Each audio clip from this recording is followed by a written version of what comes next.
right in front, and nobody is going to be picked upon, so be in the front. कोई सवाल जवाब नहीं होंगे, ठीक है, कोई मार्क्स नहीं होंगे, और किसी सीनियर को दोबारा फीडबैक नहीं जाएगी. Now, colonoscope. When you pick up a colonoscope, there are so. Do you know about the checks? Paul, just interrupting you. You can move around there. This is probably one of the most important hour and a half of this entire course. This is where you will understand things that you either do or you don't, but this is the time to understand them. Please ask questions, please stop Paul and interact with him. Paul will be I'll pick he's on very you. humorous, he's going to pick one of you and he's going to pull your legs as well, so just relax. Now, colonoscopes. When you first you meet Mr. Colonoscope. Right. What are the first Upward movement, downward movement. So we do so, yeah. And Up, down, right, right, and left. okay, so I do right and I do left, yeah? So you see that on the screen? Yeah. Okay, so there's two. Anything else? Before you put this in the patient. Clearance of the lens. The lens is there. Okay, so we're dark. Why are we dark? Light. Light, so that's the one you want. Light. White balance. White balance is not a function, that's a check to make sure. Now why do we white balance? To see the clarity. No. Anything else? Okay. On this system, it's very important to white balance. On the newer scopes, the 190s that you'll use, that the scope already knows what white is. And that's what it is. The scope needs to know what white is before it can tell you what any other colour is. Okay? Because what it does, it absorbs and reflects, and it needs a baseline. The baseline is the white, and then it can actually then, on the percentage of what's been sent back, tell you what the colour is. So if you didn't know that, I'd say to you, why didn't you know that? Okay. So we've got light, so that's working. Anything else?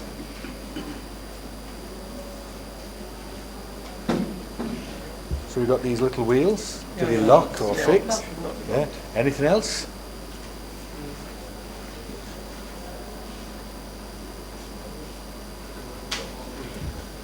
Anybody see these? Okay, so what is that? To fix the scope. So when you say fix the scope, what does it do? Flexibility. Okay. Flexibility of the scope. So Like stiffness of I'm the going to scope. say stiffness. So Yeah. where does it make stiff on the scope? Oh, sorry. On Near the the tip. tip. So the tip? Yeah? Go for it. Go on. Here? No, it's up to Here? it's Okay. up to 20 centimeters. So it stiffens here. Yeah. So you say, what do you think? You go for it, yeah? Stiffen? It makes it stiff when I turn this bit? I think it makes it stiff on the whole. Makes it stiff on the whole? Okay. So you're changing? I don't know. Because I've asked the question? I think it makes No, I'm still saying. You said It this. is stiffness. So where does it make stiff? The whole scope? This part of the scope? This part of the scope? Not sure. Up to the The 30. whole So up to the 30. Up to the 30 we will hang on. Okay. So it'll make it stiff. So it'll make it go like this? No, we'll see the Stiffness. This wheel. it will not easily bend. Okay. Anybody else? The whole scope? Whole scope?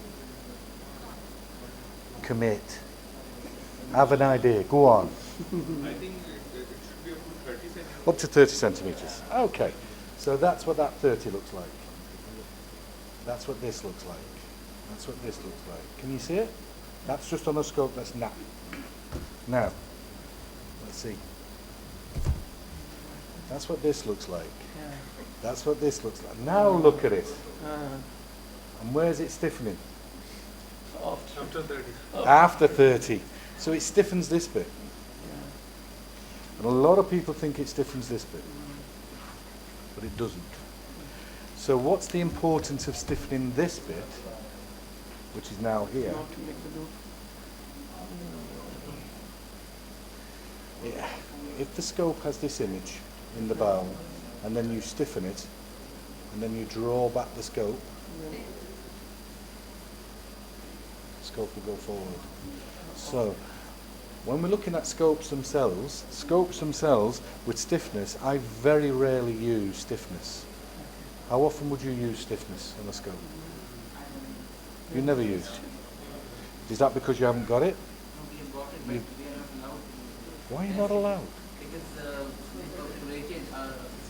And you blame that? A lot of the time, right, I have this strange idea that, right, we stiffen the scope, now we can push, right? That's what'll have happened. I've stiffened the scope, now I can push. That's what'll have happened. I've got the patient lay on the bed, I can now pull him in, now I can push. All of a sudden, I can push because I've got something to support. Okay? It is not that perforated the patient.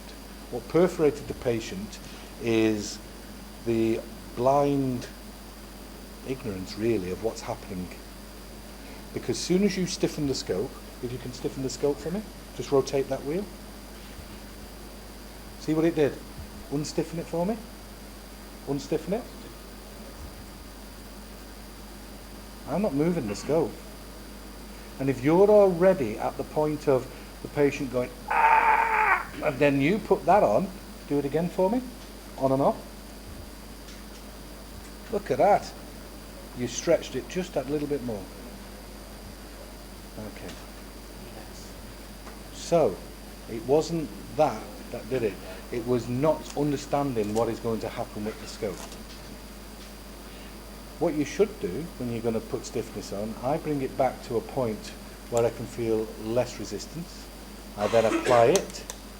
I then draw the scope back. I then go for it. Now, if we put the stiffness on again, if you don't mind. It's not been in a patient. I don't know. Right? We've got that effect. We get this effect. And people just continue with what they've got. And that's what caused the patient to perforate. Not the stiffness. It contributed because it made the scope firmer. But what it did, it made the person think, I put stiffness on now, so the scope's going to lap my arm, and I can push that up the person's bottom.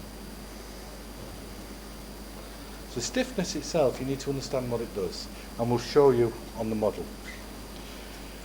The scope, if you look on the screen there, you can see that just for imaging, you can see what it does. The scope itself is stupid. I always say the scope is stupid. Anything the scope can do. Torque steering. Now you have to ask me to slow down because I know I speak a lot. The common theme at the end of it is all good except for Paul's accent. I couldn't understand him. So if you don't ask me, I will just continue to blabber. Right. Torque steering. What is torque steering? Torque steering? Torque steering.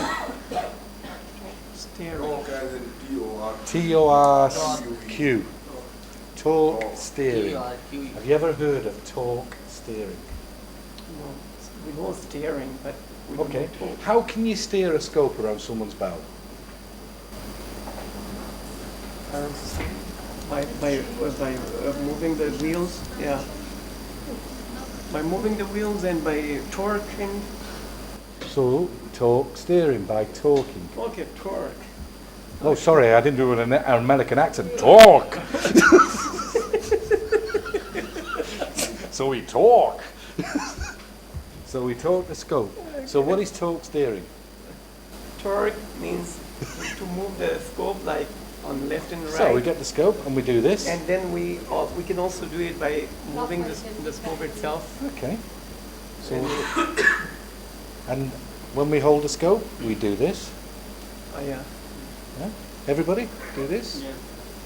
Well, not like that, but we do like this. We do like this. Yeah. Yeah. Okay. In scopes, we are moving the scope. So you're doing this. Yes, Yeah. Okay. Yeah. And doing this. Yeah. Yeah. right. So if I said to you do this, and I said to you do this, That is also torque. That's also torque. yeah. and I say step in, what happens to the scope? It's still moving. Yeah, but watch what happens to the scope. As I move in, let go. I move out, what happens to the scope? I move in, what happens to the scope? We're moving in. I move in, I move out, I move in, what happens to the scope? Why? this is top. It is torque, but why? Because of the happened? fibers that are running. Ah, fibres. So what's in a scope? Fibers. Fibres, Yeah. cables, correct? Anything else? We've gone from fibre scopes. This may be an old scope, PCF-Q, but it's not. We don't have fibre optic scopes anymore. The days of having lost images because you've lost your fibres, they've gone. You can't have stiffness on a fibre optic scope because it would crack the fibres. It would destroy the scope. So what it is that there is a microchip in the end of here, and that then sends an image to this. That's why you need to have white balance, because the microchip is sending you an impression, and then it gets assessed here. Slow me down if I speak too quick. The thing about torque steering is that you do this, yeah? And you do this, and you keep this hand here. Now, what happens is when you let go, the scope, how do you actually keep that scope in that It position? comes back to the same position. Yeah. So I want to put that torque on, and I let go, and it comes back. How can I get it to stay in that position? Lock the wheel? Does nothing. No. How can I get it to stay in that position? The only reason why I lock the wheel here is so you can see what the tip is doing. If I want to put clockwise torque on, and if you watch on the screen, you can see that it goes to the right, see it? If I want to put clockwise torque on, I bring the scope up, I put the torque on, I put the scope here, it stays there. I then keep it there, I can then re-grab the scope, I can then put the scope here, and I can go forward.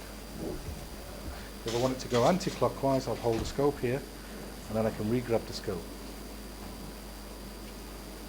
So torque steering is supported. This supports torque steering. The most important thing when you're actually going to be holding the scope is how do you hold the scope in this hand? Yeah? Is that how you hold the scope? That is the way, but yeah, This way? somebody, yeah. Somebody. Our colleagues told us that you teach us like this, but we have never We done are it. using So they said to you, they'll teach you to hold it with the Yeah, fingers yeah. and this, not like this. Yeah. Right. Just to put the scope down, if we have the scope like so, and I want to put torque on the scope, we'd often start where the hand is comfortable. So I now want to rotate this scope, so we come here, and then I let go. We come here, then I let go. And then we have to re-grip, and then we're doing this. Yeah? Exactly. Okay. We're here, and we want to rotate the scope. Again, it's still very difficult. Yeah. So try that. Just try it. It's difficult. Yeah. It's tiring, and sometimes the hands are Go to bed. painful, so Should painful. go to bed early. My endoscopy list is in the morning. Let's go to bed early. Right. If I'm going to apply clockwise torque, I get my thumb. A lot of people, when they're actually going to do this, they actually put their thumb at this position, and then they rotate the scope, Yeah. and then they get stuck. Then they say, "Can you hold the scope, please?" Somebody else grabs it, then you re-grab. Oh, can you hold the scope again, please? And then you go like this, yeah.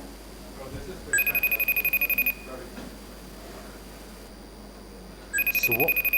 That's that. I always start with my thumb at 6. It's now uncomfortable. I now return it. I've gone. So I start with my thumb at 6, and now return it. All I do is pull my hand. It's gone more than 180. That's 6 o'clock. Put my thumb at 6. गलत की जरूरत नहीं मना कर And the wrist stays in that plane. The elbow comes down. If you watch, here, elbow comes down, scope goes right. Now, feel that, how much tension's in the scope. Hold on to that. How much tension's in that scope? Yeah. Go on, feel that. How much tension's in that scope? Feel? How much tension is in that scope? Tension is more. Don't keep it there. How much Yeah. tension is in that scope? More. So, a lot. Now keep it on, don't waggle it. I want you to, I'm going to give it you. Hold the scope. How much tension is in that scope? A lot. Too much. Don't waggle it, just hold it. Yeah. Yeah? Now, a lot of tension. Yeah. I pick the scope up and I'm still pointing here. How much tension's in that scope? Okay, I do this. How much tension is in that scope? No tension. Yeah? Hold on to that scope. Don't let that scope turn. Don't let that scope turn. Don't let the scope turn. How much tension's in that scope? Too much. And that is where people make a mistake. Because you'll get this, and you're fighting this bit, and you think that you're causing a problem here. It's because you're not knowing what's going on between here and here. So the trick to colonoscopy is to support this hand. Okay, I want to go anti-clockwise. Anti-clockwise means I want to look left. Now, if you want to look left, what do? No, I'm not on about the scope. You're walking down the road. The traffic comes from the right-hand side. Turn to the left. So what are you going to do? Turn to the left. So to look right, yeah? Yes, sir. Okay, let go of the scope. I turn, let go of the scope. So I turn to the right. Yeah. To look right. Yes. Okay, I want to look left. Turn left. Right, I want to look right. All clear, we cross the road. Roads in Pakistan are not clear, Yeah. I tell you. I told my wife when we landed, just look at the floor. Just look at the floor of the car. She's done an awful lot of braking in the back seat, my wife. So, scopes, even before we put it in the patient, have we learnt anything already? Yeah. What have we learnt? Torque steering. Torque steering. So you know everything about torque steering? Something. Something. We need to coordinate between the two hands, Okay. the position and the scope. Right. This is what I say to you. Put your hands out, so your hands like you're going to clap. Okay? Don't feel stupid. I'm doing it. Put your hands out, so your hands are here. Now, if I do this, and then do that, now I've got the scope in this hand, I've got the scope in that hand, I do this, I do that. It's exactly the same as what I'm doing with the scope. So I measure it all the time. Get 2 pens, and then you just rotate, rotate. Up here, rotate, rotate. That's all it is. So when you're actually, it falls into place eventually. So the scopes themselves, when we look at them, they will do an awful lot. There's another thing that you need to be aware of. When you put the scope in, what is the most important thing when you put a scope in a patient? What is the most important thing when you put a scope in a patient? Positioning of the patient. Position of the patient? So the scope should be it should not be neutral. It should be neutral. It should be neutral. Not right move or not, or not left, up, down. So we've got the scope in this position. So you think that's the most important? Okay. What I've put this now in the patient's bottom. What is the most important thing? Lubricating. Lubrication? It wouldn't be in there if it wasn't lubricated. I'm sure they'd turn around and go, "What are you doing?" Anything else? That's before before it goes in. So I'm saying it's in the patient now. What is the most important thing? Pain. Pain already. Ay, ay, ay. I mean, the response of the patient to communication of the patient with you. To proceed with the procedure then, let's be a little bit more specific. I'll put it in, that's the scope just inside the bottom that far. You should not be blind. Yeah. Should not be blind. Withdraw. That's a good withdraw, point. Withdraw. Okay, I'll withdraw. Little bit withdraw. Little bit withdraw Yeah. to clear the field, and then go ahead. What would have I said to you, is this trolley the right height for you?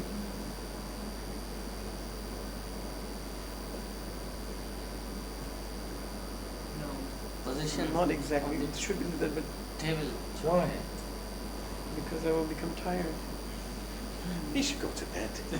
He's tired for doing this. Because He's tired. If I bend myself like this, all the time. I will be tired, of course.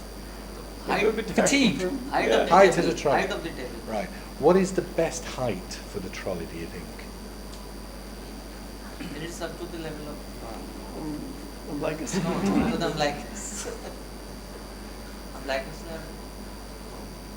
I always say that it's just below your belt. So if you've got an adjustable bed, bring it up to your belt. Just below. If you've not got an adjustable belt, what can you do?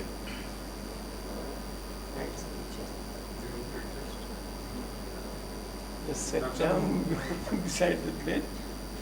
You have to adjust yourself. Like this. Just open your legs a little bit. And then what you can do then, now this will become apparent in a moment. That's if the bed is fixed. Sometimes we've got fixed beds. The reason for this is that it does help you when it comes to scoping. Now, rigid sigmoidoscopy. Everybody does rigid sigmoidoscopy. You're a surgeon. We do flexible ones, we do proctoscopes, and then we do flexible sigmoidoscopes. Proctoscopes.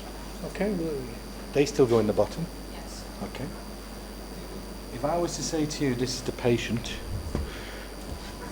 and they're laying on their bed and the legs are out here, which direction would you put the proctoscope in? This direction? This is the leg, that's the head. This is the head. Yeah. This is the anus. Would you put the proctoscope in this direction? Would you put it in this direction? Towards the umbilicus. Towards the umbilicus. Yeah. So why, when we do colonoscopy, do a lot of us, when we put the scope in, put the scope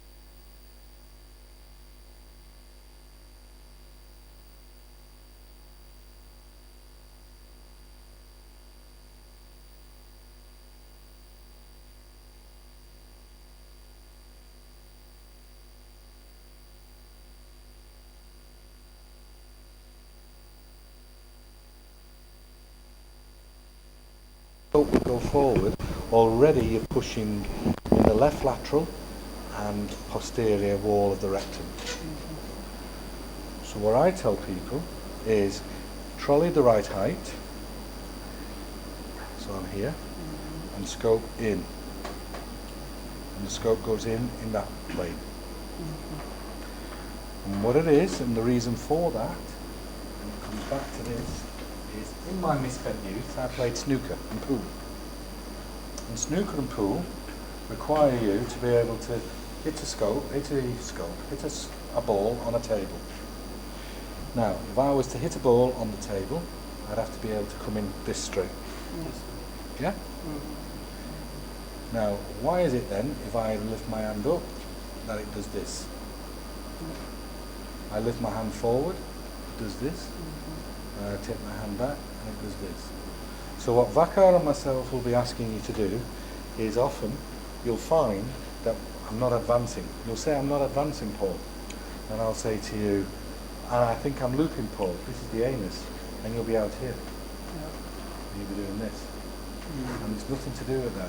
How many times now when you think about it, when you take back and you think, oh, this is what's happening. There is an ideal distance between the fingertip and the anus where the hand should be. That's approximately the right distance. 20 centimeters. Approximately. So you can put it a bit further back. See, it starts to buckle a little bit. You have to take your hand up just a fraction. Okay. So on withdrawal, how far back would you say would be, if that's the anus, could you have your hand? Could you, is it best here on withdrawal? Slowly. Or is it here? Close to the anus, the control. Okay. A lot of people, they get nervous when they're taking the scope back, because taking the scope back, you do your examination, advancing the scope, you pass it to the secant, and then you start to do what you have to do. Yeah, if you have the scope and it's in this line, and the scope is pushed, it will come back. Hand is forward, it'll come back. Hand is back, it'll come back. Hand is straight, it can't, because it's playing against the linear force. That's why it's best to to have the scope in this line. So go back to the snooker cue, keep it in a straight line as it goes in. Yeah? Little things like this we'll pick up on as we go along. So point of intubation we'll pick up on. Looking at where you start to hold the scope and rotate the scope, we'll pick up on. Looking at when you withdraw, we'll pick up on. It's very important. At the beginning you'll feel very flooded and you'll be overloaded with a lot of stuff that we will be saying. The most important thing is we will get your hands and we will say, if you hold the scope here, optimize. Okay? Hold the scope here, optimize. Now, the thing about scopes themselves, and we've done nothing yet, we've been talking for half an hour and we've done nothing yet, we haven't even got the scope in the patient. So you said that while pushing, how much we should be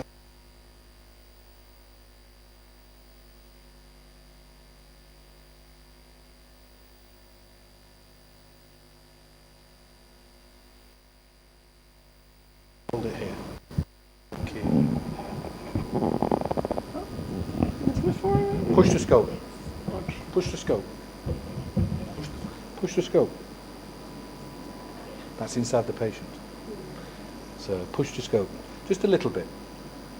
What's going to force the scope out? The patient going, hasn't got the same force as what's in your elbow. You'll find that if you hold the scope straight, the scope is here, and you hold it straight, that is the force. Yeah. It cannot. Yeah. If you allow it to waver, it can. It's hard to believe, I know. We need to keep it as straight as possible. Keep it as straight as possible While outside, pushing. while While advancing. Now, there are certain words while we're doing this. Right?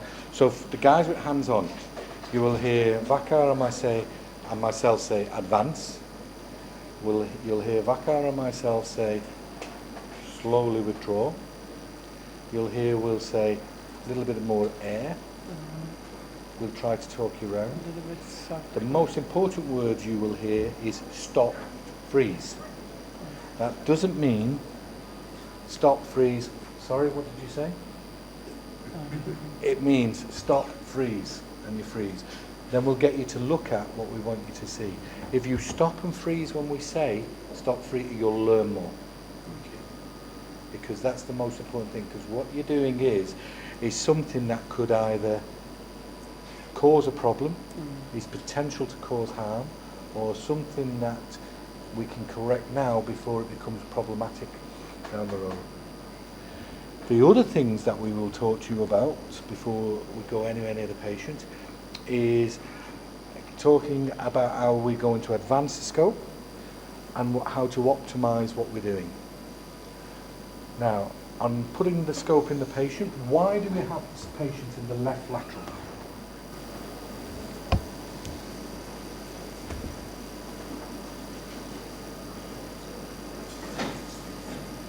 So why do we have them lay on the left? Because of the curves of the rectum. Okay. When I started 30 years ago, we used to have them on the front, on hands forward. Why do we not use that anymore?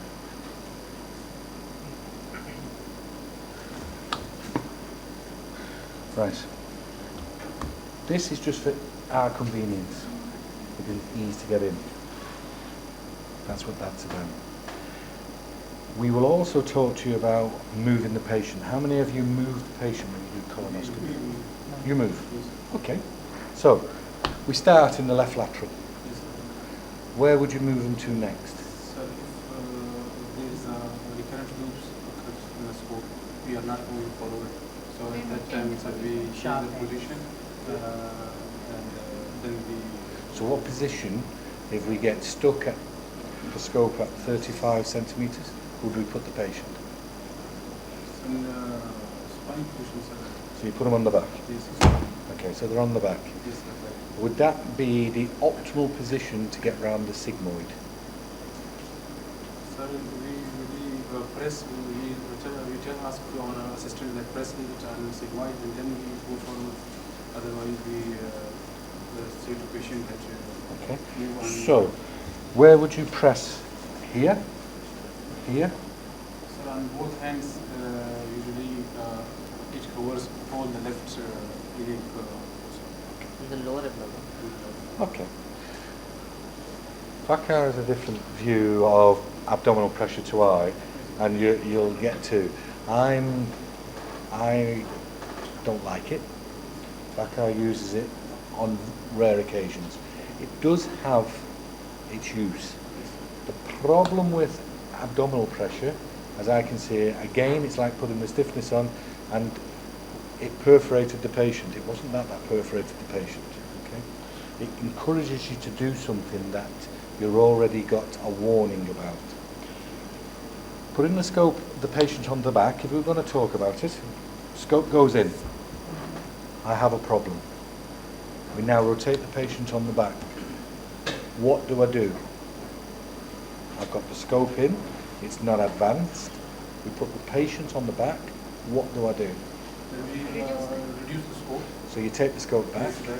Then we move again. Okay. If that fails, what do you do? Apply pressure. So you jump straight to pressure. Not a problem. Pressure? Pressure? No? What would you do? Well, when both of them, or either pressure or we turn pressure on the back. So if that fails, you'd then automatically go for pressure, would you? Or change the position? Change position. Change position onto the back. Then pressure? No, sir. What would you do next? Almost we go for. Almost over your over. Oh, that's fine. That's what I did. Because then what happens is that the sigmoid drops down, opens up. You can go across. You've got the scope here, and we're going in. After about 5 minutes of trying, the patient goes, ah! What do you think it is? Scope touching the Wall. wall. Where? And the sigmoid and the lower Rectum. Rectum.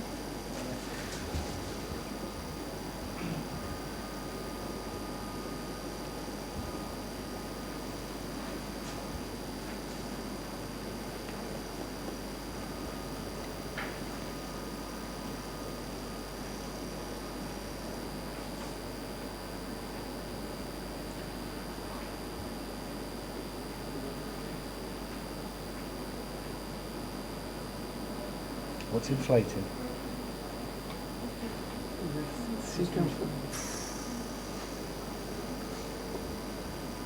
It's amazing, isn't it? And that's what happens in the patient.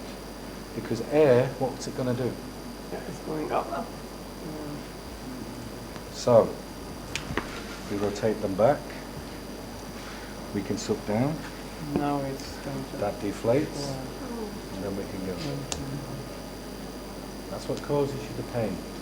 It's pain round here, not round there. But it's caused by the stretching. The other thing about when we're actually looking at doing things like this is that if you have a sharp bend on the scope, on the bow, and you can see something like so, and that's what happens sometimes. We have this appearance here, and then we blow. That's just the water inside the machine. You will see what it's doing. See the transverse blowing up? And it makes this blow up, and it pushes down, makes this bend more acute. So that inhibits your progress. Alright? So the thing about scopes themselves is that you've got to understand what the effect is in the bowel. See it?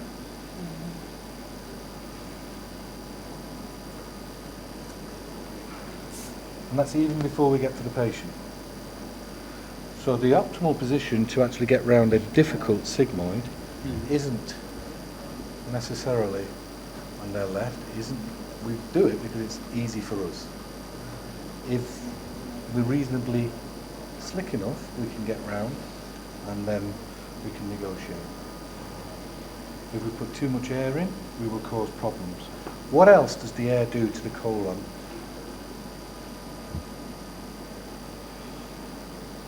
What else does the air do to a colon?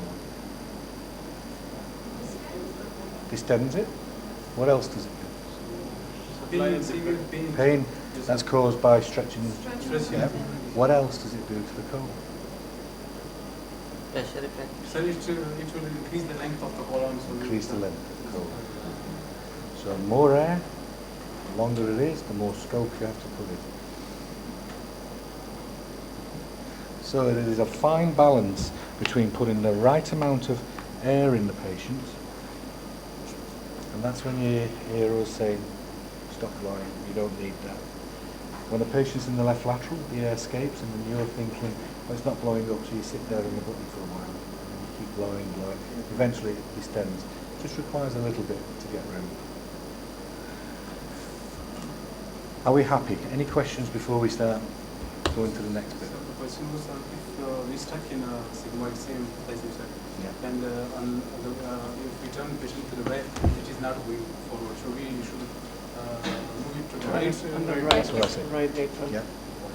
And then once you've traversed up the sigmoid, once Yes. you've gone up the sigmoid, Yes. come up to the splenic flexure Yes. And again. Okay. and draw back. Yes. Once you come round, and then you go to the mid-transverse dip, and then you bring them forward. Hepatic flexion. Once you get to the mid-ascending colon, if it doesn't progress any further, straight to the back. That's what we do in the UK. What you've got to be is aware about your patients, and often moving female patients is a little bit more difficult. So what I tend to do here is I compromise the move for being a little bit quicker, because you've got to remember dignity, privacy. Men move them around a lot more. Ladies, unless yesterday I didn't move any of the ladies, and that's because I think of, I would have moved in one of the cases definitely, but I think in the UK definitely would have moved over here. Keep covered, make sure.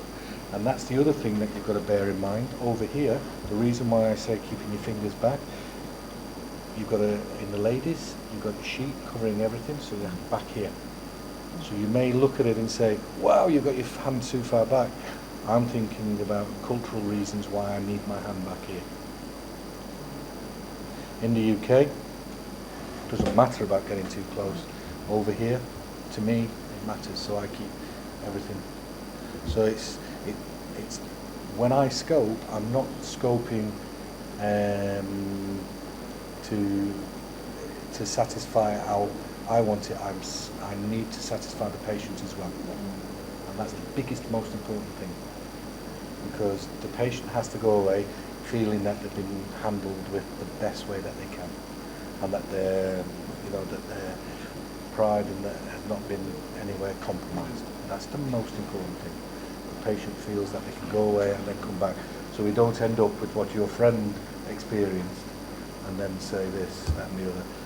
Now, the next thing before we move on is how fast do we put a scope in? Speed! This quick?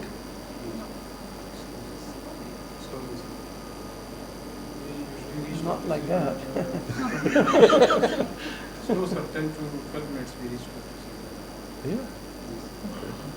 Is that good? That's good. It's fair. It's average. 10, 12 minutes is average. Sir, one question. As you say that the ear tries to go up, Yes. so when we cannot reach, the patient is on the left lateral, we cannot pass the ascending colon. You said that when we were in the mid of the ascending colon, and we stuck, then we turn the patient on supine position. Yes. So in that case, that principle doesn't apply properly. The whole lot neutralises down.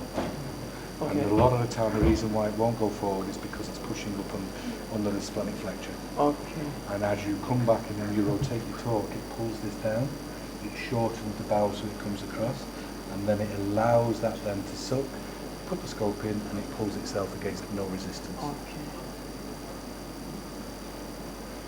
He doesn't believe me. We'll show you. If you think about what it does, it comes down. Yeah. A lot of the time, the scope itself, when it comes up into the splenic flexure, okay, this is where it is, and that's where it sits up into the splenic flexure. So the scope comes up like so. Okay. Hold the scope between your two fingers there. That's in the mid-transverse. Okay. Now, if I increase my clockwise torque, nothing will happen. So as I increase my anti-clockwise and bring it down, right, the scope wants to go forward. Even in the mid-air, the scope wants to go forward. If I push that up, it doesn't. You see? And that's why you're not travelling any further. But as I come back, even there, and that's what it does. You can feel that wanting to push down, even in the mid-air. Does that answer your question? How I feel? So if I push in, nothing. If I pull down, can you feel it? It wants to push down. It wants to push down. So you're using this force here to want to push down. What I'm saying is he asked me the question, when it goes into the ascending colon, and then the scope is not going forward, put the patient on the back. I said put the patient on the back, I pull this down, and as I get to a certain point, the scope will want to push, you can feel it, wants to push down. Then it gets to this point, you get the patient to take a deep breath in, and the breath in then pushes down that apex there, and then it flattens down. One of the things that tells you that the diaphragm will work when they breathe in is that every time the patient breathes in, you see this happening with the scope. So you know automatically, if I get the patient to breathe in, that's fine. We do have issues about rotating the patient a little bit too much. We've seen an increase in splenic ruptures and splenic injuries through pulling patients on the back. Waiting for you to ask me that.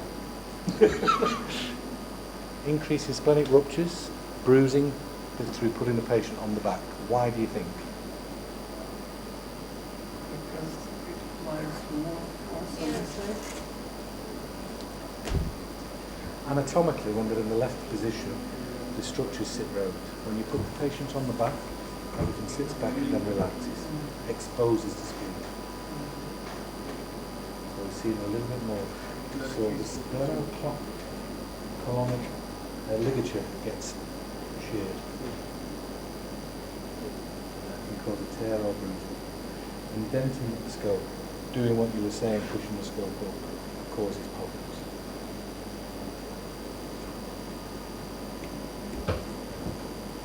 Nice. Are we happy? Any questions? Have I bored you? Oh, you are. You have. Thank you. Now, the only reason why I use this, Aklami always looks after me.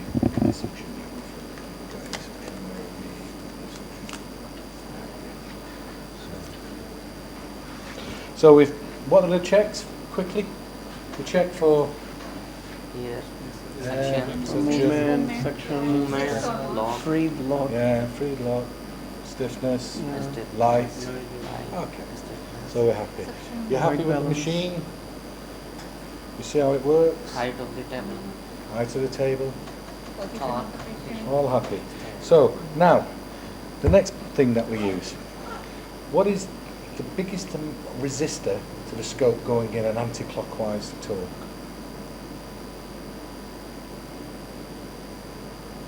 Big resistance. Yeah. Look at how this. We always put the scope on the bed. Alpha and beta. No, so the scope is on the bed. I want to go here. Look at the size of that. I'm on about this. So if I want to rotate, I rotate the scope here. However, if I want to actually make the scope go clockwise, it's easy because now it's off the bed. The scope is in this line. So I'm only working with this in contact with the bed, not with this in contact with the bed. Can you see? Because that's forcing down into the bed. So that's where this comes important. Yeah? And you can see it rotates the scope. Yeah. Look at a 40. So start off To start off, I'll point the buttons this direction. I then advance. Okay? So we can see there what's up. That's up, that's down. Right? Now if we look, watch the 50. I take it back. So now I've rotated the scope here. So we know it's in a different line. I go in, and again, that's up, that's down. How does it know what's up and what's down? I've gone in completely 180 degrees difference. That's up, that's down. I now rotate the scope, I go in, that's up, that's down. The chip in the machine orientates, so it knows exactly. Even though you go 180, when you pull the big wheel back, it will always go up. When you push the big wheel forward, it will always go down. Now when we're actually advancing the scope, we pull the big wheel back, clockwise torque will turn the scope. Right. Yeah. And anti-clockwise left. Again, if we do anti-clockwise torque, turns it left.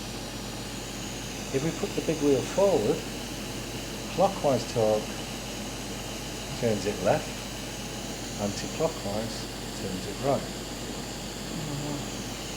So I will know, I'll say to you when you go along, and I'll say, just put the torque, clockwise torque on ever so slowly. As soon as it goes that way, I know you've got the scope, big wheel forward, tip down. If I say pull the big wheel back, now go you know, and I know for a fact that then if you do a clockwise torque, it will go right. It will. And that's what you do. Your hand will tell you. What is the optimal? Where do we always want the lumen, where possible? Center. Centre. But if we want to negotiate a bend, where do we want the lumen? You've been very quiet. So I want to go around the bend. The bend I can see is off to my right. Where is the best position to have that lumen direction? Up. We'll go on a clock. This is where we'll go back. Yeah. 12, 12, 3, 6, 9. 12. 12. Do you agree 12? Why? The bend is on the right side. Bend is at 3 o'clock. To negotiate it, where would be the best position to have it? 12. Why? There's a reason.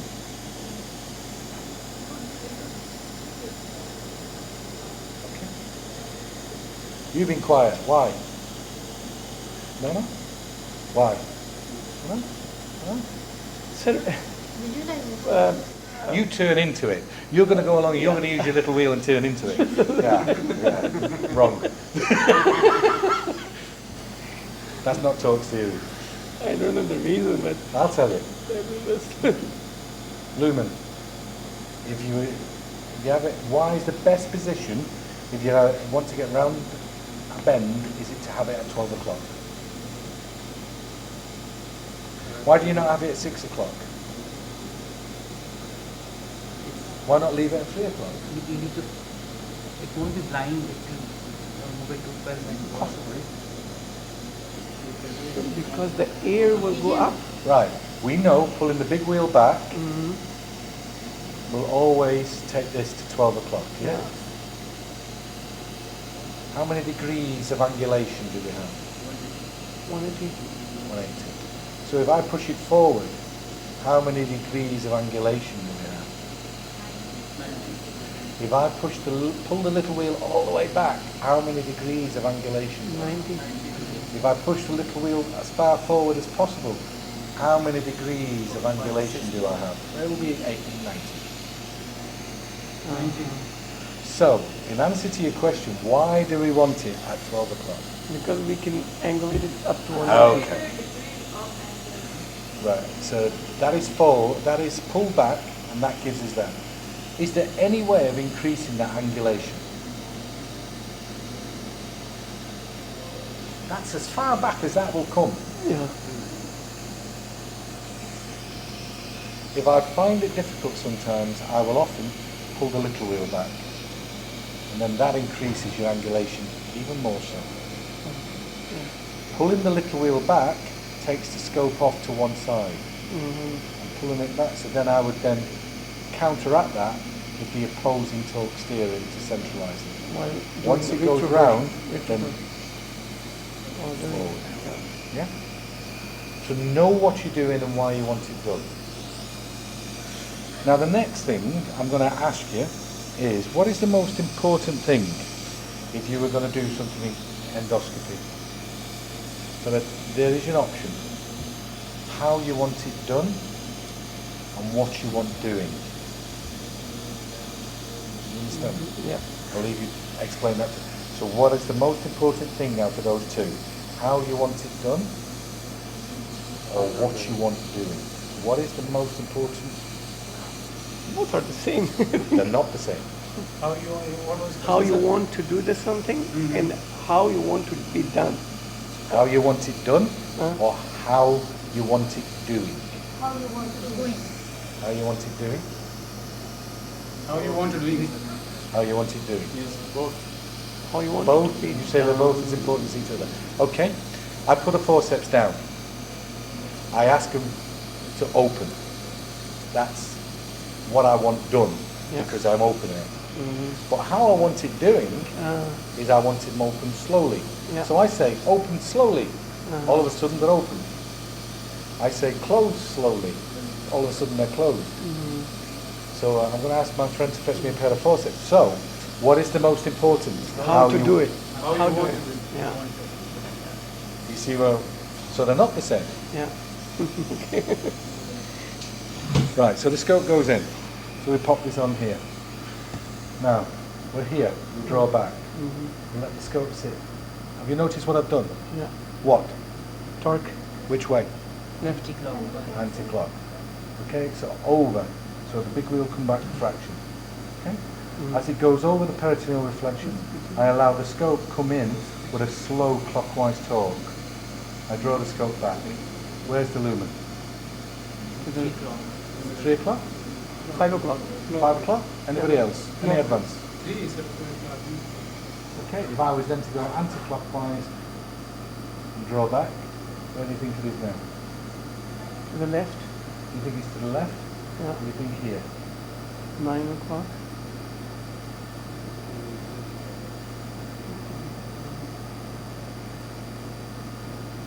What tells you the direction of the bend? Do you think it's up? Anybody think it up? No one is in. Down? In this one. So we've got 12 o'clock, 2 o'clock. 3 o'clock, 2 o'clock. 2 o'clock? Anybody different to 2 o'clock? You should come back suddenly. Pull it back then. So it is at 3 o'clock. Is it 3 o'clock or is it 4 o'clock? Allow the scope to neutralise. And as I allow the scope to neutralise, you can see where the fold is sitting. A little bit more air, just a touch more air, and then you can see the fold open. Okay? Now, this mannequin itself does drag a little bit. Now, as we go forward, and then all I'm doing now is drawing back with the scope. Where's the fold? So what would you do now? Torque. Torque To the, position. to the right and then slowly push. Okay, so we'll torque steer. I torque steer. Not like that. Not that much. You will not suddenly move forward suddenly. So, but that's what I would do. I would come across, torque steer, clockwise torque, big wheel back, sub, draw back, go forward. So negotiating the sigmoid is pretty straightforward because all you're doing, so not like that, it works. Okay, so now we come along, and then we can see where we want to go. What do I do? Suck the air. That's the air. Suck the air. So a little bit here and then move forward. So I advance. Yeah. No? You don't agree. You went. What do you think? Have an opinion. Suction of the Suction. secretion. Suction, yeah. All right. There's a lot of school of thought about suction of the secretions. Anybody agree? Who says it's suck? Who says suck? Not in the column, but if it's clear, it's okay. Okay, Otherwise, that's it's all. not clear. That is all poo. Suck it. So some people say Cool, suck. we will have to suck No, it. sir. Yeah, well that is The poo. scope will be, We pretend it's poo, so suck it, yeah? No, sir. No. The scope will be sucked. The secretion is, if the secretion is clear, Oh, it depends upon the consistency, sir. The school of thought is if I suck that, it will then suck poo from the right hand colon. It will also spill the contents from the small bowel through the terminal ileum. So if we see this content, but I can see the lumen in the distance, don't suck. okay. Then we have to suck it while we're coming When out? you're coming back. Ah, okay. Now, so everybody happy? Advance? Yeah. No? You keep saying no. What should I do? You think I should suck? Okay. So everybody thinks that if I suck or don't suck, but I still must advance. Yeah? I take back. Now I go forward. Why did I take the scope back? Why? Why? There's a reason. It's not just because I'm being difficult. Just check if there's any loop. You have crossed the loop? What The loop? bend. The bend. I've straightened the sigmoid.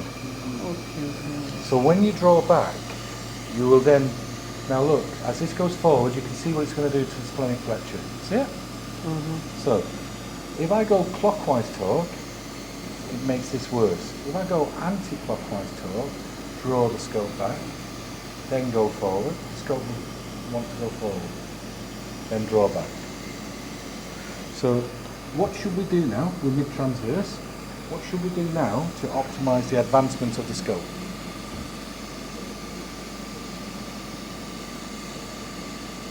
We're in the splenic flexure. We've just come round distal transverse. In fact, mid-transverse. I could do this. Ooh, doc, it's killing me! Well, we should make the patient supine. Okay, so let's take the scope back. Why do I take the scope back when the patient is... I'm going to move the patient. Why do I take the scope back? Just a fraction. I don't lose any ground. I could leave it here, Mm-hmm. or I could take the scope back. then- Why do I take it back a centimetre or so? It takes off the tension. As the patient rotates, they tense up their abdomen. Even I will tense up my abdomen, Mm-hmm. and then that causes pain. So, we ask the patient to come onto the back. Now what am I going to do? Back? Not advance? Advance. Forward? Yes, sir. Forward? Forward? Forward? Yeah. Then Was a I'll bit- get you better view. Forward? Forward? You're the only one who said forward, and you're the only one who said back. I say back, Yeah. and we've gone further. Because it lifts the transverse colon up. But over there, we came back. I know. By pulling, we came back. If you look now, you can see what it does here in the spine, Uh-huh. in the sigmoid. Yeah. Okay? Now, if we put the torque on, and then we draw back the scope, this is where we were talking before about what it does. You see it? And you can see what it wants to do. And this is why you actually want to put the torque on the scope. See what it wants to do here? And this is where you were talking before. So now, if we keep this torque on, take the scope back, you'll see that it wants to go forward. All the time the scope wants to go forward. But just control it. Okay? Now what's the optimal position? Now we're getting close to the hepatic flexure where we should have the patient. Right. To turn it on the So, right. Left. left. Yeah. That's to drop that Yeah, down. yeah. Okay? Now what happens here is as you put it in, you'll see that the scope, it's actually dragging because it's not well lubricated. You'll see that the scope wants to go forward. This is the bit where I draw the scope back, I come back, I come back. Mm-hmm. See, we're not losing a great deal of ground. And then just advance the scope. Let it go round. And then we can see there that it's causing this. Yeah. Now you guys would pull onto this. Okay. Yeah? I tend not to. I tend to pull back and I'll let the scope do the torque for you as you come back. Keep it on, keep it on, keep the fingers on. If you notice again, I'm actually trying to keep the scope here. Keep that there, see, I'll move this to here. Back, then go forward. Now if it doesn't want to go forward, what can you do with the scope? What can you do again with the patient? What can you do? Without putting abdominal pressure on the patient. Make him supine. Put on the back.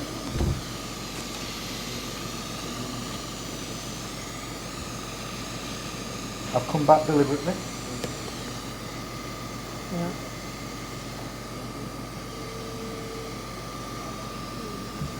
You could try this. That stiffens from here. Come back a little bit. Keep the torque on. Keep the tip central to the lumen. It's actually dragging big style on the bowel here, I can see it.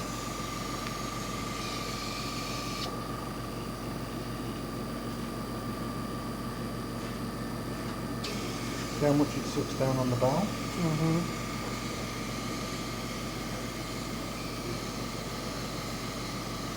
And then as I keep that torque on, this is the most important bit, as you keep the torque on, the bowel will pull down, then go forward. Now it's forward. Okay? Take the scope back, pull back further, then go forward. If you notice that with more torque, and the scope bounce forward. When it's lubricated a lot, you'll find that this is a very good model. Go forward, around. Now when I want to go around this bit, I often do this, and I step back from the patient, and then take the scope back. And there. And that is roughly where this area is here. You can actually, if you want, you can take it round, see? Even further. And the scope is at this bit. Take that off, see it? That opens up. So, draw back, take the tension out, then go forward with the scope. So scope in itself, what do you think?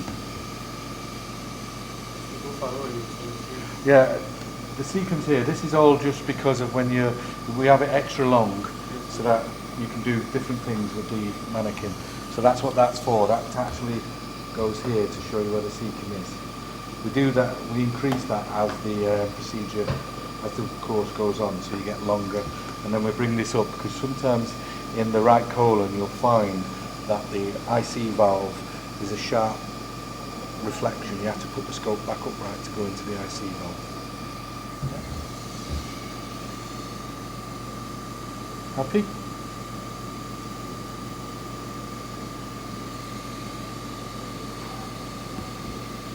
Any questions? No, You're very quiet. Yes, I'm at the same time considering this one in that one. So scoping, yes, yeah. it's becoming This is bending. This is the difficult bit. So that's why you keep. See it now? It doesn't do it. Why didn't it do it? Because I put the torque on. Then to take that off, then I can pull down, and then that pulls down here. You see? So it pulls down there, and that keeps that here. So you get that effect. And when you're coming back, how many people come back like so? When you come back, and then you're drawing back the scope, and then you're looking at the bowel, and then you're rotating the scope. Yeah.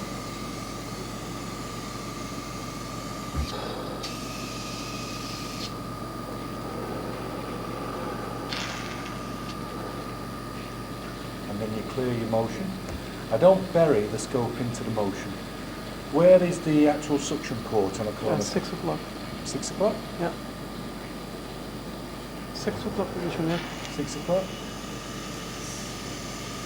Where do you get it? 5? Suction channel is at 6 o'clock. 6. He's adamant it's 6.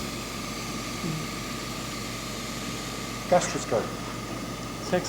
6 again? I think so.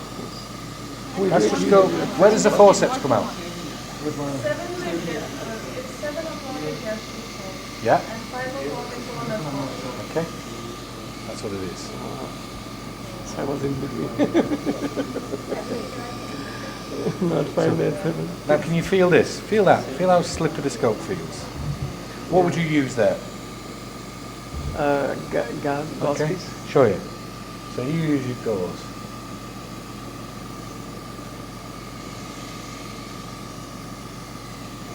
Do I need to use gauze? Yeah. Do I need to use gauze? It's up to you. The thing about gauze, what it does, is that it dries out the scope. So when you're trying to advance the scope, it dries Yeah, off the it dries gel. again, yeah. So you have got You a have to problem. lubricate it again. So you use gauze. I haven't got a problem if you want to use gauze. So this is what you would use, yeah? Yeah. Okay. Anything different about the gauze you would use? Just this? Same. Did you do anything with it? We usually use it, and this one, I don't know. To lubricate it? So you put some gel on it? Lubricate We it, put and what's wet the it, use wet of it that? in water and then Wet we put it. it. Why do you wet it? Make the crew wet.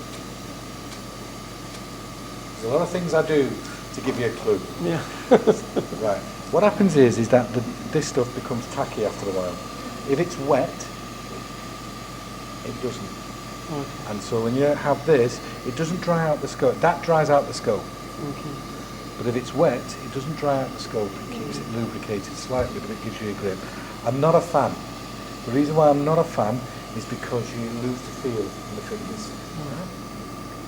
So we come back, nice and steady. Keep the scope going, nice and steady. Keep it coming back. Keep it coming back. We're just at the anal verge. Big wheel back, little wheel back as you advance the scope. Okay? Plenty of air. This thing hasn't got a proper anal sphincter, so you find that very difficult.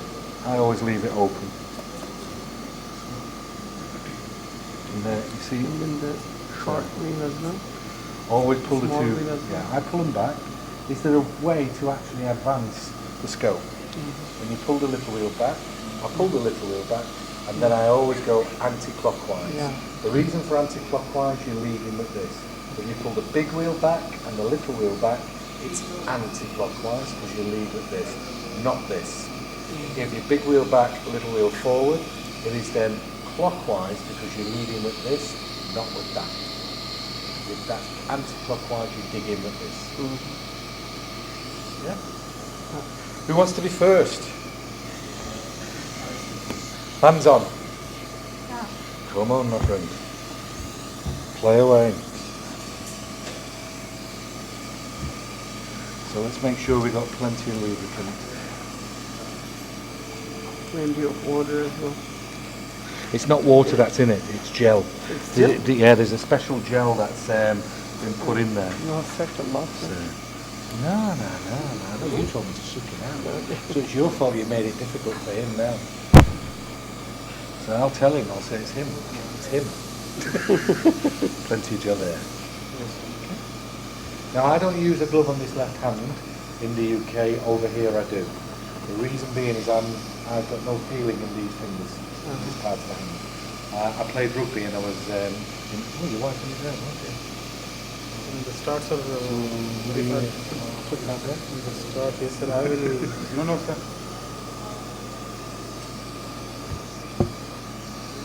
Let me lubricate it first.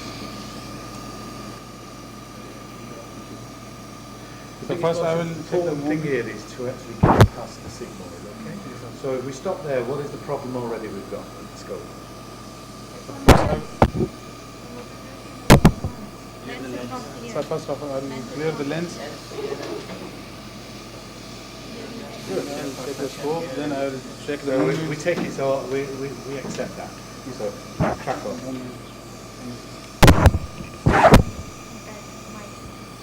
I'll move this up here so you've got more room. Okay.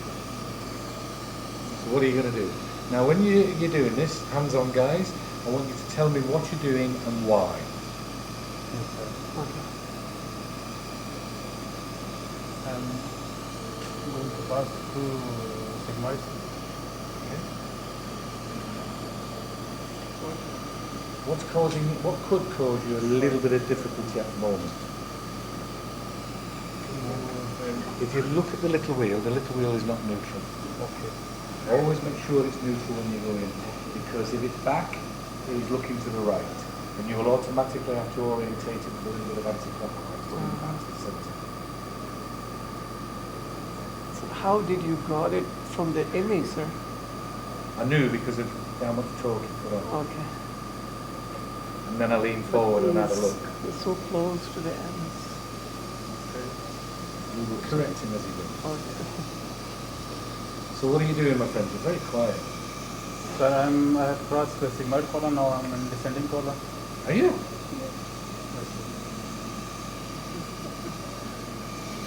Freeze where you are at the moment, my friend. Okay. I'm going to start stretching Yes, there sir. any second. Why do you think that is? The pressure on the sigmoid. No, what it is, what's outside, have a look there, can you see what's outside? You've got this twist here. Yes, sir. Can you see that? That actually copies this. Yes, sir. So I always tell people what's outside It is represents what's inside. inside. Uh-huh. So if you've got a loop outside, so if you hold this, no, hold it, and then you draw back, get your lumen central, and then draw back, slowly, slowly, slowly. You know where the lumen is. How do you know where the lumen is? So a little bit of anti-clockwise, don't keep turning clockwise. So big wheel back, little wheel forward, big wheel back, little wheel forward, big wheel back, little wheel forward, all the way around so it's neutral.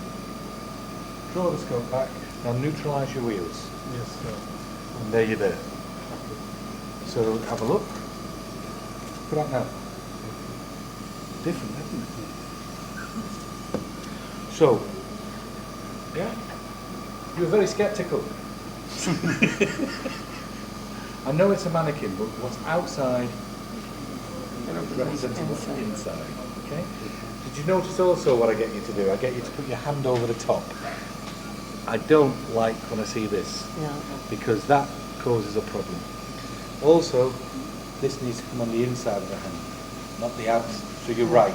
You are Yeah, right. yeah. If it's on the outside, it's very hard to gain control. Yeah? The thing about going in clockwise, which is what you're all taught, right, is that you end up going in a corkscrew. Mhm. That's what causes the sigmoid to stretch. Got him to sort it out early on, so he's got a straight.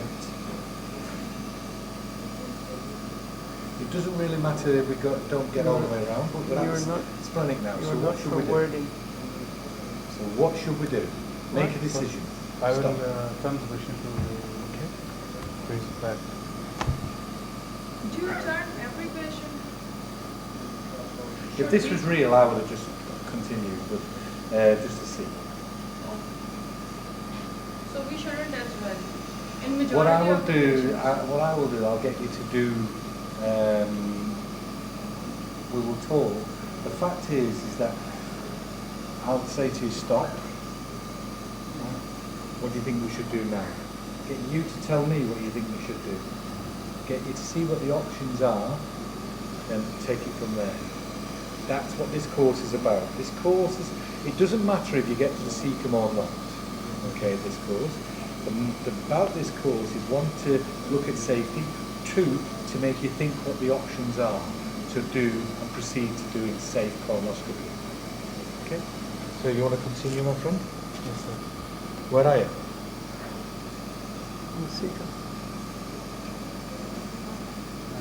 Almost near to sequence. So you got round. That's just short of the clip. Yes, sir. So, how do you feel about that? Already. Okay? This is set on stage one. There are more difficult ones that come along. Okay? So when we're actually looking at this is set on a straightforward, probably a colitic standard of scope. So if you want to take it out, my friend, and let's have another one of the hands-on guys up. Yes, sir. How was that? So you see what we got you to Yes. do very early on. You Yes. recognise that there was a problem. Yes, sir. Could see what was happening. Yes, sir. Draw it back. Yes, sir. Get you to stop. Yes. And evaluate. Then, Yeah? Yes, sir. Okay, next.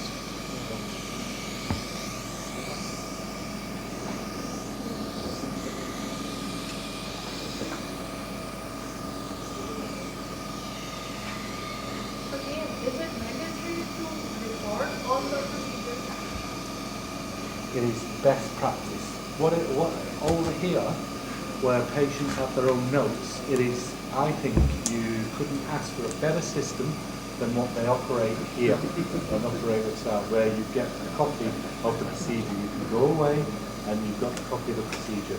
We take photos in the UK and we also, where possible, video them. It's very, very important, because if I have something I want to discuss with somebody, I've got video, I've got the pictures. Those people who don't, I would say to their face, I would say, you don't video, you don't take pictures, have you got something to hide? It's more for academic purpose, but it's not mandatory. It is, in the UK, it is mandatory that we have a picture of the cecum, we have a picture of retroversion, and where possible tumor ileum if you get into it. And any lesions when you actually see them. That is best practice. Cecum, ileum, lesion. If you get a lesion, take a picture. So one question, sir, when we do colonoscopy usually, while we reach to cecum, it takes a lot of scope inside the patient. Okay. So how to minimize this? A lot of expert colonoscopists, they usually reach to cecum in 60 to 70 centimeters. While if we do, we almost 90. Yeah, the thing is that you would have continued with your clockwise talk. You would have stretched the bowel. You also over-insufflate. You also continue, and you've actually still got loops in the bowel. You'll see that configuration because we use fluoro and we use the scope guide, so you'll see what happens. The other thing is, a lot of the time, I've got to the cecum, I draw the scope back. I get to the cecum, and when I say you get to the cecum, it's probably 75 centimetres, 80 centimetres, but I can then reduce the scope to 60, 55. Yesterday I did 2 colonoscopies with gastroscopes here, and both within this tumor ileum at 55 centimetres. So that's with gastroscopes. Okay, so no matter what you use, it's, but I would, well, it's not necessarily a measure of expertise. What it is what point do you measure it? Is it the point when I've got there, which will be 80 centimetres, or is it the point that I reduce it and make the scope comfortable for both parties? Okay, my friend, you're very quiet. So what should we do? What are you doing? You're very quiet. Talk to me. Say whatever you Yeah, want yeah. to say, you want to do. Where are you? Just, I think in Where do you think you are? We are in the sigmoid. Not sigmoid, sir, we are in transverse. Transfer.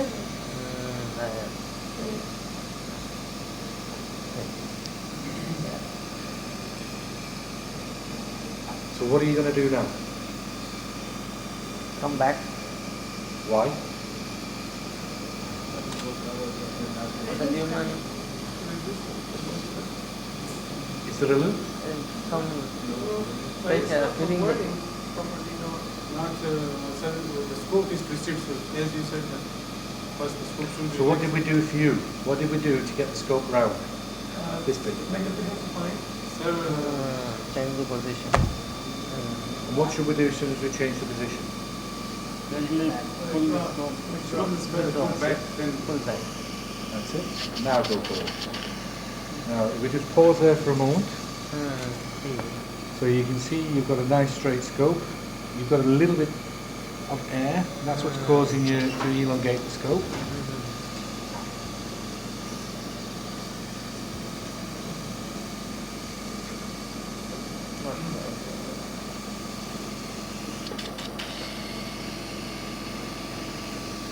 What do you need to do? Again change the position. Again? Have you given this a good go yet? Bend the scope. Come back. Alright. What you're having a tendency to do with the scope, just relax with the scope, keep the scope here. Hold the scope to draw it back. Keep the torque on. Now to go around this point, if you actually do an anti-clockwise torque, just a little bit, keep it going. Now if you dentist up and then let the torque come off, the scope will actually want to dive forward. You can see it. And you're taking one fold at a time, so we've gone over one fold. Okay? You can see it wants to go forward all the time. Hold your scope. Always hold your scope. Keep it there. Stand up. And what's stopping here is this. That's brilliant. Now, grip it nice and steady. Not forward. Not forward. Not going. Keep it going. Just a little bit. Hold it Not on. moving. No. Draw back. Draw back. Draw back. Now, what do you think's causing the difficulty? Again, not going away. What? See this? Change the position. You're jumping to change position. Show you. 1 second. So we have 11 experts now. You got this? Yeah? So, what should you do? If you talk, but you've got to, for the scope to go forward when you do a loop, what is the most important position to have? For a loop is about to make, what must we make sure is in the correct position before we withdraw?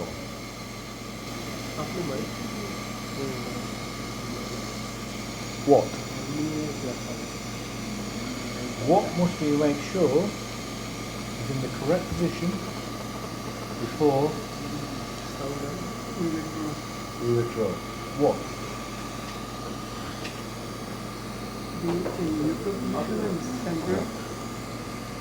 How did you just say the last one?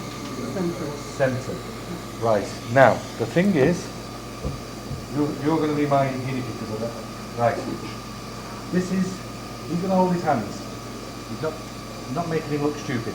This is the bowel. This is the direction. Okay. This is the tip of the scope, and I've got a loop. Right. Now I want to reduce this, and every time I reduce it, I come back. Now as I come back, what is the scope doing? Stretch. What's it doing to the bowel? It will straighten, sir. The scope will So straighten. what's it doing to the bowel? Pushing. Okay. Now, stand closer. I had a shower, I promise you. Right, so it's here. I've got this torque. I now pull the scope back, that's this, and as I do this, what's it doing to the bowel? Pushing, but what else has it done to the bowel? Forward.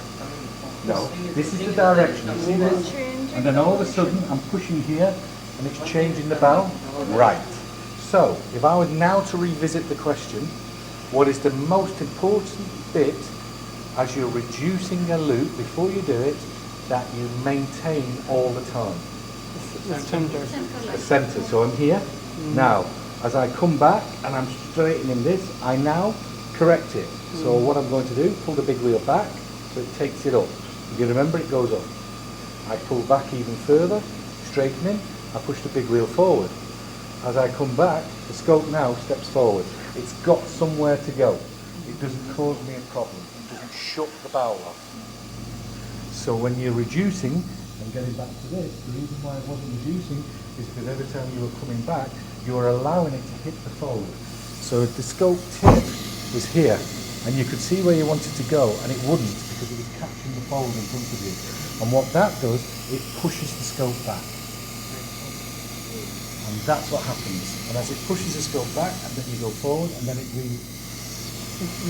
Reloads. happy? All yours, Mr. One. Yeah? So, what? Two. He talks too much. He doesn't talk enough. He says to me, be quiet.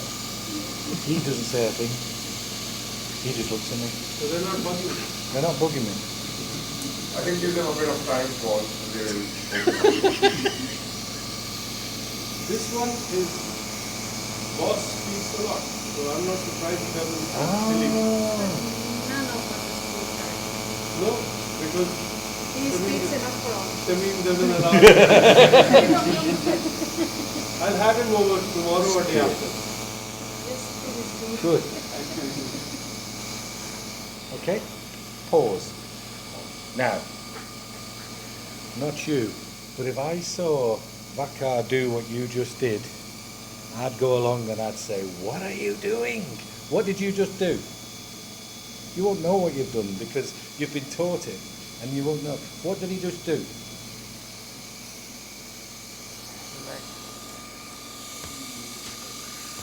He did this.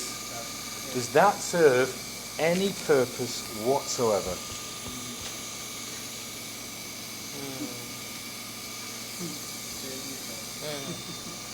Does this serve any purpose whatsoever?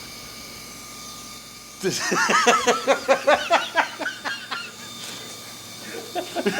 Does this?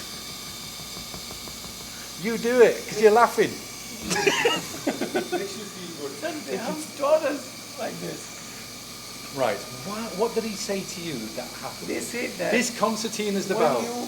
when you just do it like this, it will move around along the scope, the loops of the colon.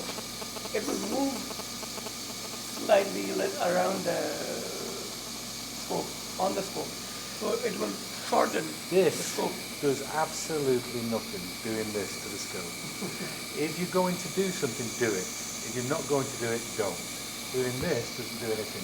The only thing that tells you is one thing and one thing only.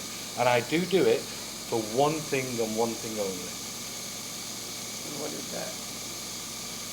You don't know the answer. No. Okay? Big wheel back slowly. Now do it. No, waggle it. So you know what the big wheel is back. Now, big wheel forward. Remember when we said it? So big wheel back, doing it, it says hello to you. Yeah. So clockwise toe, anti-clockwise, I know the tip is up. So when I don't know my orientation, or I don't know what your orientation is, I'll stand over there and I'll say, oh, just clockwise, anti-clockwise, right, I know. So for teaching, that's the only reason why I know, because I know what angle then you've got on the big wheel.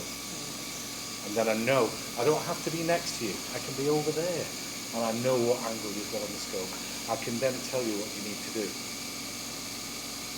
Because that's the only thing it tells you. It does nothing with regards to that. This,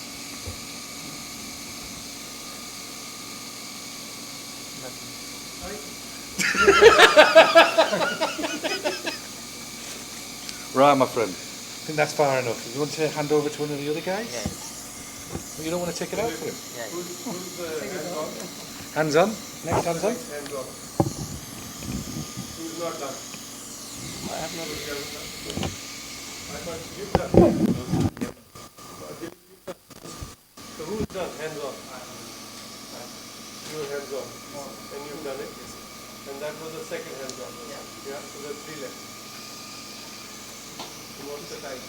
So sir, we check Very happy. everything. We can start and you can continue. We've got 12:58, so we can go. You carry on.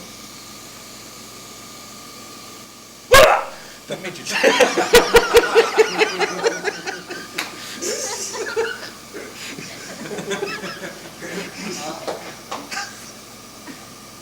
Sir, so American Although we are humor now- and comedy was not supposed to be part of this course, but that has been added recently. Oh, you weren't going for it a second time? the patient tried out. He lost his orientation because of that. You never had orientation. Yeah, now. So you look like you're ready to So, run the 100 meters. We are. Okay, watch. Let's make you more comfortable. Let's make you more comfortable. Yeah. How do you feel now?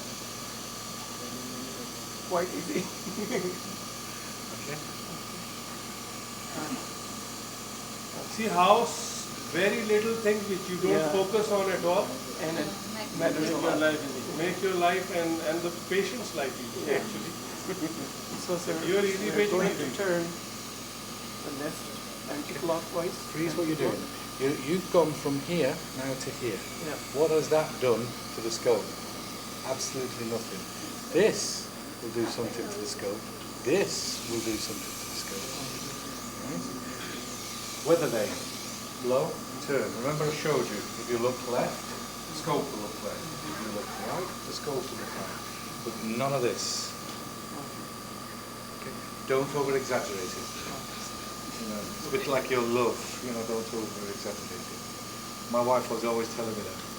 Don't over-exaggerate So it. we are going to go anti-clock and a little bit. Now, freeze where you are. Why do you think that is not working? Because there's two loops on the outside. Loops, not loop. I mean, There's a bend. turn to bend, yeah. Right. Keep an eye on the screen. Keep an eye on the screen. Move your hip to me just a little bit. All I'm going to do is that. Now, how does that feel in this hand? Yeah, the tension And is. that's because you kept that straight now. Okay. If we put it back to where you were, how does that feel in your hand? Yeah, you have more tension. So you've got to... More tension here, Yeah. more tension there. Yeah. Okay.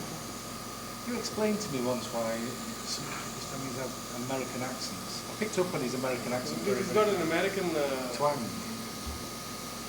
that's an American unit. Yeah. Their Our boss- unit is actually Their American. boss there is always in America, very rarely in Pakistan. So sorry. He didn't understand something I said, and then I just reiterated it. Again, It's if you, like you Americans. just did something Dark. Paul didn't see you. It's important when you're doing this, Paul didn't see you, that you had this, you're holding this hard and you're trying to move that. It's not going to do that. It's counterproductive. Remember, So we're we going to just move fingertip. forward, and then we move the scope. So the most important thing to advance the scope is what? Is to be in the center. To, So be in the centre, so know where you're going. To look the, Right. to be clear about the Yeah, lumen. so you've got to be clear about the lumen. Yeah. So what are you doing at the moment? He's not in the center. I'm You're blind, fishing. I'm not in the center. Don't fish. Yeah. You'll hear Waka uses that term an awful lot. Don't fish. Okay? Okay. So, is it the right move? Yeah? Is this the right move? Move? I don't know. You don't know. So why do it? I just want to have a feedback. Pause where you are. Where's the lumen? It's on the behind this one. Okay. Come back.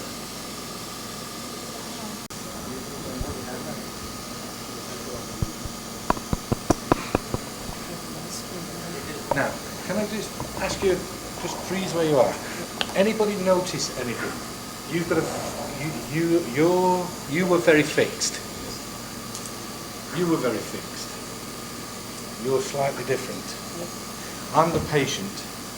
I look back. You were very fixed. You're different. You were fixed. What am I talking about?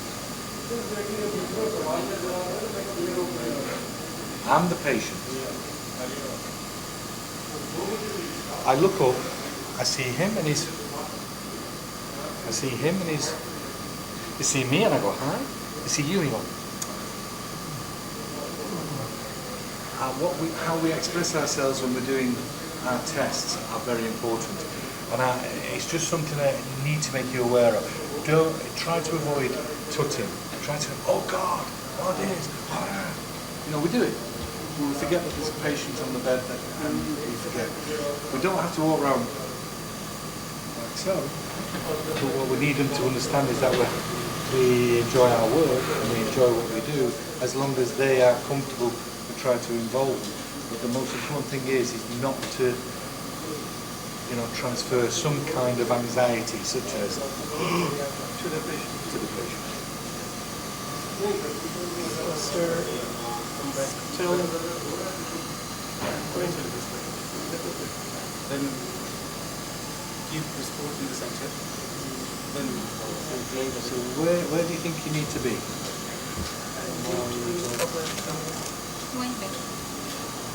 I'm still in the second. You still in the... In the second. In the rectum. Okay. Now that's better. Now that is that. don't touch my here. Excellent. So what are you going to do? Where should those buttons? That's better. Now freeze. I have relieved What the are you tension. going to do? You've gone round this difficult bend. Yeah. You're doing fine by letting go. Yeah. What else could you do? Just for ऊपर आओगे नीचे आओगे if you draw back just a centimetre, keep the torque on. Draw back a centimetre. Now go forward. Once you negotiate a difficult bend, let's just lock it back, push it in. You'll see. Once you go in, it will actually increase that. Okay. If you draw back, it allows it to relax. Then you can traverse it. Now I'm going to move forward.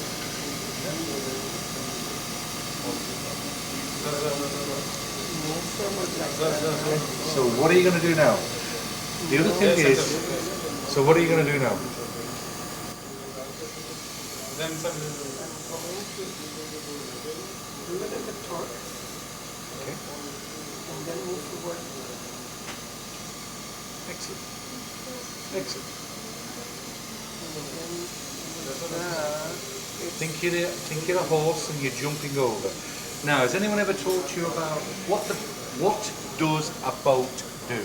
How does a boat get from one side of a river to another? How does a boat get from one side to another? Straight. Okay. It goes the other way. What does it do? It goes up and down, so it goes over the water. When you want to go through a bridge, what do you do to a bridge? If there's a bridge over the road and you're driving, what do you do? Go over the bridge. No, if you're driving along the road and there's a bridge in front of you, what do you do to travel along that road? You go under the bridge. If we now look at the image and we think of a boat and we think of a bridge. So we go over and we go under. So think of what a boat does, think of what a bridge does.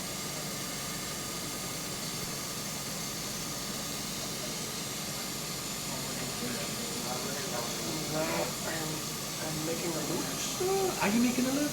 Yeah. Yeah? Are you convinced? Because Let's go going forward. Okay. Alright, let's have a look. Go on. Advance. Yeah, advance.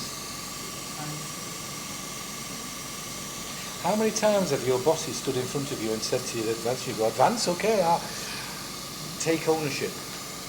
If that was a patient, was that safe to do so? I do things just to just to get people. advancing was not a Well, it did go forward just a little bit. Yeah. But what else have we been doing to our male patients? What else have we been doing? Just saying, sir, over here in the UK, we rotate patients an awful lot. Over here with ladies, I'm a little bit more limited in my movements. But in chapter we'll move them. But ladies, I don't. There's a slight, obviously your own thing. Unfortunately, I had to do an urgent case, so I'm just out of sedation, and some of the things where I feel with females, ladies, you need to make sure that they don't remember anything about the experience, that you always have a chaperone with you. There's always ladies around because technically the majority of them are males. And if you are all males and you have a female, then you can do a colonoscopy if you have a female. Big. And you need to make them comfortable, because if you're not sure, a little bit more sedation in female, I don't think I would suggest you too much. Keep the younger females. And then, like Paul said, it's very easy to move the patients, male patients, turn them around right, left, center, whatever you want. But with the female patients, you don't want to do any positions that are not comfortable for them. Not in terms of pain, but in terms of their position.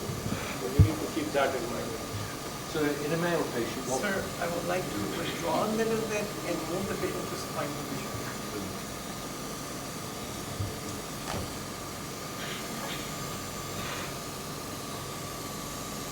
How many of you actually change position of your patients? Sir, we change a lot. You change a lot? Yeah. Okay. Now, every colonoscopy that you do, you change the patient position? It's not advancing. Do we push? 10, 15. Right, so One try is to avoid the word push. I have to pull it. I probably change it every day. Can you see where you are in relation to the bowel? Yeah. See where you are? Now you open up the lumen, I can see where I want to go. Yeah. Now, as you advance, you'll see what it does here. You don't want your patient to So have it goes. But what you've got to do is work out which is the right torque. The right torque is this one. Right torque. Clockwise torque to keep the sigmoid down. And what we'll do in a moment, I'll show you about that. Now adjust your tip. Yeah. Adjust your tip so you're central to the lumen. No, not like that. Adjust your tip with the wheels. Wheels. Right. Now you've got your torque. Try to be able to do that, maintaining your torque with this hand and just using that hand. Now you've done that, back, and then go forward. Adjust it a little bit. You see that it wants to do. So what it is that you need to keep that torque on and then advance the tube. Okay? If you don't keep it on, so what's stopping you maintaining that torque as we speak? The human, I have to do it like. No. How about the fact that you've trapped the scope? You have trapped the scope. There you go. Now what we tend to do is make sure that we don't trap the scope in any way, shape or form. There you go, as it goes forward. You see that it wants to come up here. As it wants to come up, let it reduce. But as you reduce, keep the tip central. Draw back, draw back. You hold it, you keep that torque on, and then go forward. See it? Keep, draw back, draw back. Let the torque on. Now let the torque off, anti-clockwise. There you go, let it off. Let it come. You see what it's doing now? Then go forward. See it? So, what you would have done in your own units, you'd have gone clockwise torque, let's go. But what we've done here, clockwise torque, when we've come back, neutralise the scope, and the scope, because if you remember what I said happens here, the splenic flexure comes down here, pushes against there. As he allowed the anti-clockwise torque to come, it brings that apex forward, because it lifts it out, and then it shuts down. I may sound like I'm overcomplicating it, but there's more to it than what happens. So the scope, when it comes up the left side of the colon, will do this behind the spleen. Going clockwise torque takes it further back, takes it posterior. And that's what you've always been taught. Go clockwise, draw back, and then advance. That makes that shut back further. What I've got you to do is come back clockwise, advance, but then you just let the anti-clockwise come in, and then it took it round, and then you went out here. And that allows the scope to come forward. It brings up the mid-transverse and straight down. For just your algorithm kind of thing, if your clockwise doesn't work, you move forward, it's not moving. You go back, you try anti-clockwise. Sometimes within one loop, as you're trying to pass in one movement, you sometimes need to go clockwise and go kind of halfway and then come back to the anti-clockwise and try and move forward. And that's roughly... That's done. We don't need to go any further. No, you don't need to go any further. So that's done. We've got lunch is ready. So what Paul I was thinking to do was we've already got 3 done. Yeah. 2 more to do here. I would want you to do the dummies with them. The colon patients are ready. After lunch, what I was thinking was, Okar and I will start with the light cases, get 2 of them through, and by that time you would be done with the guys here. And then you come over and take over and start doing, and I'll come back to the dummies and continue with them. Whoever's done, they can come back in a minute. Yeah, okay? more than happy. And if we can finish maybe early, then we can do that. Can I just say, sigmoid looping is the biggest problem we've got. Yeah. This is a common loop that you see. Yeah? Yes. And we have the end loop. Where do you apply the pressure? Now watch this. Bakar, where do you apply the pressure?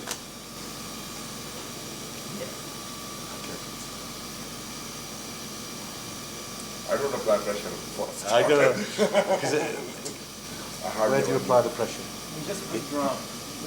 Okay, we'll check it back. It reforms. Apply the pressure here. Clockwise rotation. You do clockwise rotation. Right? So we're here, and clockwise rotation. Before pushing? Well, I am. Oh no, this is the tip. This can't go forward because we've got this loop forming. Okay? If I ask you, right, you've got the end loop. Do you recognise the end loop? Yeah. Where do you need to apply the pressure? We all seem to think it's here. It's actually here.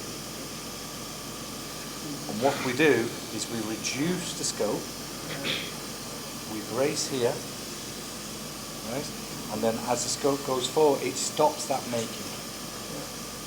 So if you're going to apply abdominal pressure, know what you want to do. So if you've got this and you've got your pressure on there, watch the scope. No, just hold it there, that's good. Don't hold it as such, allow it to sit in your hand. So I can see your hand like so. So we've got an end loop. Yeah? And as I draw back the scope, because your hand is there, and I keep it back, the scope wants to go forward. So we've got the end loop, and as I draw the scope back, comes back, it wants to go forward. See it? If you push this down, you exaggerate the effect on this, and you make this more acute. So when you're going to apply abdominal pressure, know why you want to do it, know where you want to do it. We've got a scope guide and we've got fluoro. And often what you'll find is people want to apply it here, that's not where it is, because that's outside the body. But what we invariably do is the right thing, which is down here, cup and pull. And that's to pull this up. I don't do it, and neither does Vakar, but what we actually do, well, Vakar and myself, is we tend to tilt the patient there. Not onto the stomach, there. What this does, with someone like me, it grossly exaggerates, because I've got something that grossly exaggerates. It's pushing down there. As I roll around here, I've already got it self-bracing against the bed. You're not pushing down here, with it across here. Come back shortly. Okay, so lunch break, we